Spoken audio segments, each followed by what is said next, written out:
நான் ஏற்கனவே சொன்னேன், ஊழியம் பணத்தை சார்ந்தது அல்ல, விசுவாசத்தை சார்ந்தது. Praise the Lord.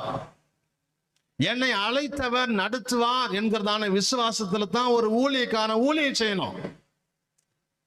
இங்க வந்து உக்காந்து நிற்கிற விசுவாசி என்னை நடத்துவான் அப்படிங்கிற நம்பிக்கையில நீ ஊழியம் செய்யக்கூடாது.